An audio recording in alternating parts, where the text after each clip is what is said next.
I felt very much like reading Simone de Beauvoir when I was reading her in the late 60s. And the whole love triangle with her character and Michael's and Ryan's, Rooney's character, was very reminiscent of Nelson Algren, the love triangle among Nelson Algren, Simone de Beauvoir, and Jean-Paul Sartre. And it's really a woman exploring her sexual, intellectual, artistic freedom and using men the way men often bounce off of women. And I think he did it so beautifully.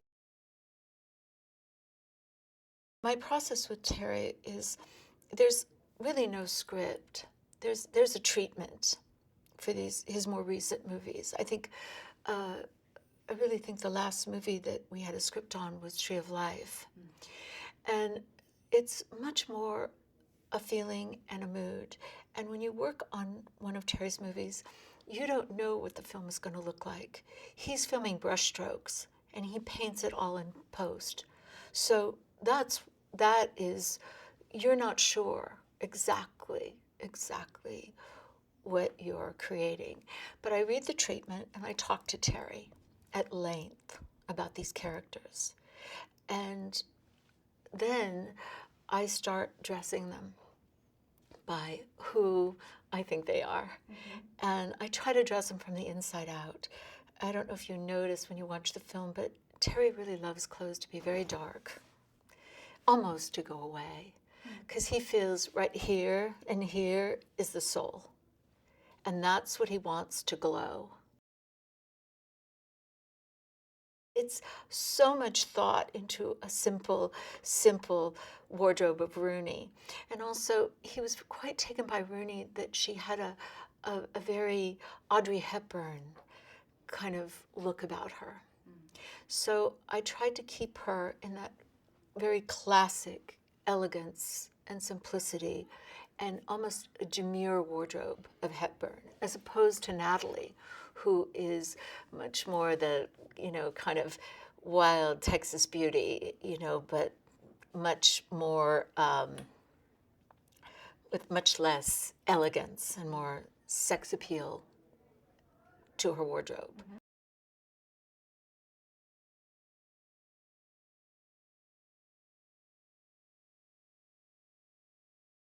I think the musicians actually were quite, the ones we worked with particularly, were quite eager to be a part of it, or very open to be a part of it. And Austin, I think, obviously is a hotbed for music, and the way we scheduled it, it couldn't have worked out better. It was the ACL Austin City Limits happened to be happening that time of year.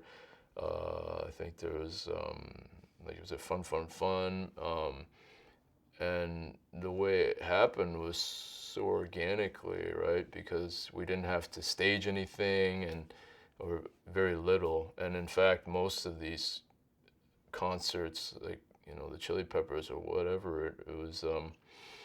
We literally was just given access, and we prepped, ahead of time a little bit with them, and just came in and shot the live set.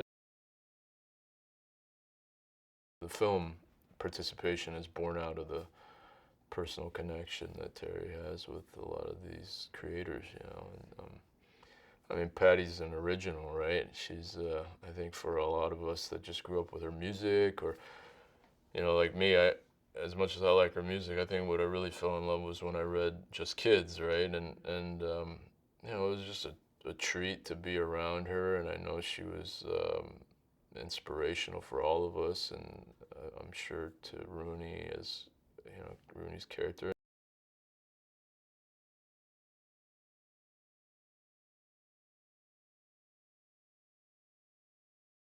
The main thing that really sort of was my note was that this character was like Satan from Paradise Lost. And so that was the note that I kind of ran with. And that was that. I came out, he said, "Are you interested?" I said, "Absolutely, I have time, I want to do it."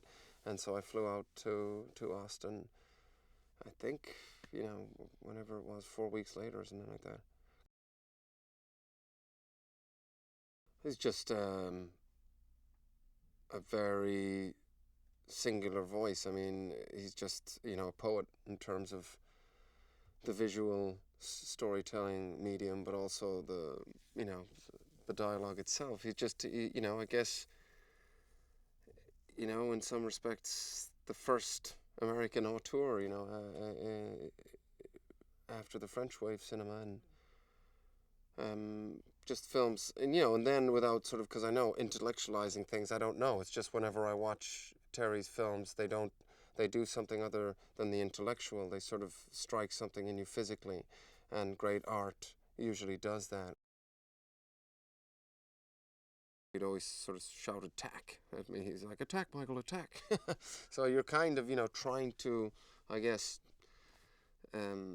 especially my character, he's such a manipulator, you know, you're trying to sort of jiggle things up and stir things up and try and provoke something and then do nothing, you know. So it's a very, it's pretty exhausting, I have to say, by the end of the week, because also the nature of the way Terry shoots is that it's just one film magazine in after the other. There's no break. You stop for a half-hour lunch and it's go, go, go.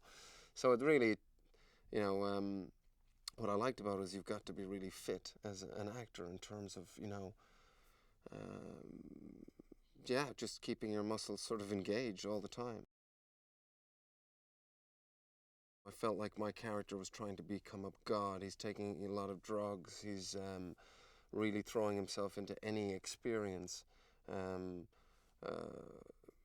of, you know, the senses, essentially, to try and sort of reach a higher power, a higher plane. He's somebody, I suppose, that thinks, you know, doesn't,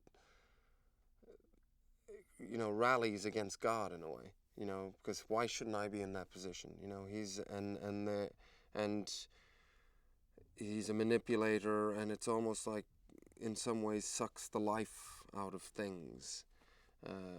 But also there's a good side to him. There's also, you know, a curiosity to him, and a realness to him, and he does hurt and he does bleed.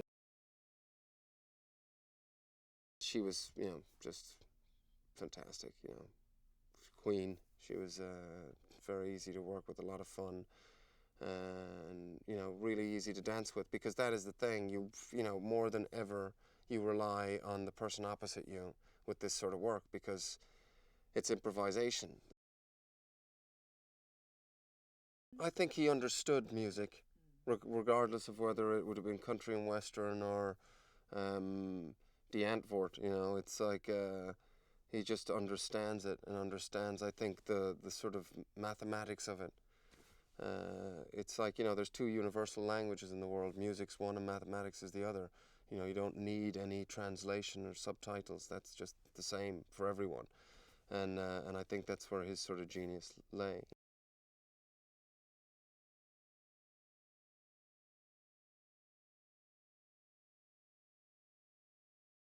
Terry talked to me a bit about, really just about my character and my relationship with Michael's character.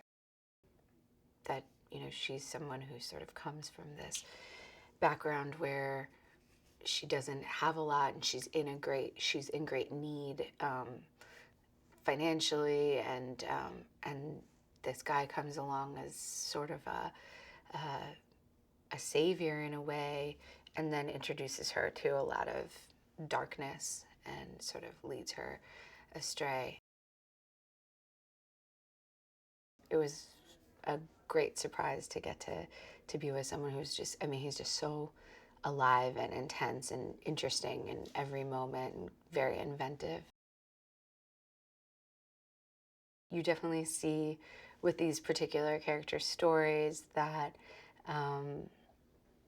you know, that obviously it's not a great deal to make, but I also don't think it's completely cynical on her part. In the film, it feels like this is an exciting person, and you know, someone who is showing her a new world, and you can really see the appeal of that. It's really an interesting place, and obviously Tara knows it so well, living there. So it was wonderful to get to shoot there and have the city really be a part of the film and a character in itself. And also, of course, the music festival that we filmed at so much and you know, appears so much in the film. Well, it was fantastic to get to film at the real festival because it had all the energy of a real music festival and all the people. I mean, you see real people and you see the real kinds of things that are going on and the real things that people do at a music festival. And somehow, you know, Terry works in a way that you're able to sort of infiltrate and, you know, people are just kind of going with you. They're not staring at the camera or something. Like it just feels like you're at the actual place. And then of course, like it was so brave. Rooney was like up on the real stage playing for these real crowds, and to see that, I mean, it's just so incredible because, you know, it's real, and to have that in front of a real audience, and it brings a different kind of energy, I think, than, you know, these concert scenes you see that everything's like extras or cast and stuff. It feels much more vibrant and alive. That's the thing, you see the movie and all of the, I feel like the musicians are so at ease, like being on camera as just interesting. It's sort of like what you aim for as an actor, but they're just such full, interesting human beings. Just, they have such extreme characters and comfort in their own bodies and their own personalities. And you just see that so in such a visceral way. It's really great to have that color in the film. It's great to get to see because it's really like your first time experiencing the story, literally the first time, because you have no idea what the rest of the movie is about. And it's just such an incredible combination of image and music and love story, and it's very beautiful.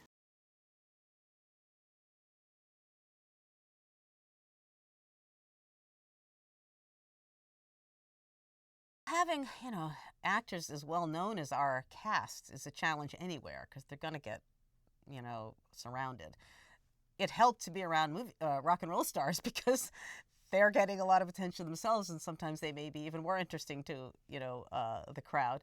So that was just, you know, its own sort of challenge of people in crowded places. But it was interesting because we've been working with a very small crew for a long time now, and it really suited our style of shooting. Really suited working in these festival situations because, you know, we could go in there with a tiny van load of people, like, you know, a camera person and a first AC, a second running mags because we were shooting film, you know, a first AD, a sound person. Like, we had the teeniest crew you could imagine, and we could just slip in and slip out, and, you know, it was no big sets. We don't light. We work with natural light. Our team has gotten extremely skilled at working with natural light and finding the areas. And Terry's really good at showing the actors how to work with that and making sure that they have their light and they know where to be and where to avoid. And so that part actually went really well. The sort of chaos of music festivals somehow suited our style of very freeform, very small crew and production. By shooting at real festivals, as we did in this film, I think we give people the experience of being backstage, of being right in front of them, of moving from stage to stage, listening from song to song, also pun intended. You know, you get, it's a very high energy experience, and the music is intense, and it's loud, and it's in your face, and I love that. I think it's one of the it's one of the things that makes this movie quite contemporary and unique, is this whole festival, intense atmosphere. I think it was actually Francine Maisler who brought Rooney Mara to Terry's attention. Francine's our casting director. And we had seen her in Girl with a Dragon Tattoo, of course, which is, again, just a remarkable performance and a very powerful character. And what Terry loved was that in person she has a very soft, sweet nature. And he loved the idea of sort of juxtaposing this what looked like a very innocent, lovely young woman into, having her be this character who actually is a little out of control, and just going for extreme experience to make her feel something. She's sort of disconnected from the world. So I remember we had several meetings with Rooney, and she was so interesting, and she had so much depth to her and so much contradiction in her own self that Terry really enjoyed her and thought he could really build an amazing character around her. Living in Austin really led to the genesis of this movie because there is so much music there. The festivals are happening, bands and singers and performers are coming and going constantly, and it's a music culture, and so it really lends itself to a story set in the music business. I think it's really helped Terry to kind of wrap his head around this whole idea. Terry likes to work with a lot of different kind of cameras, but for the most part we shoot film. And for the most part, it's all either handheld or Steadicam. Chivo and his operator, Jorg Vidmer, who's also been with us since the New World, really have a sort of dancer's relationship with each other and with the actors. And so it's very intimate, it's very close, it's very trusting, and Jorg is such an amazing operator, and he understands what both Chivo and Terry are going for in terms of framing, but also camera movement. And, it's not about perfection, it's about intimacy, and it's about immediacy, and it's about pulling you into the frame, and he just does that like no one else. There is music coming out of our ears in this movie, between live performances, by people like Iggy Pop and so many others, but also recorded music by Lika Lee, and Patty does both. We have songs from hers from before, Patti Smith, but we also have her singing on camera. It's just a sort of riot of music. There's Lauren brought in all these young contemporary bands to just fill out the soundtrack and make it feel like the wild world of Austin music today. And then we use Del Shannon, we use Bob Dylan. We have oh gosh, there's so much music in here that I love, and it's I think people will discover amazing bands.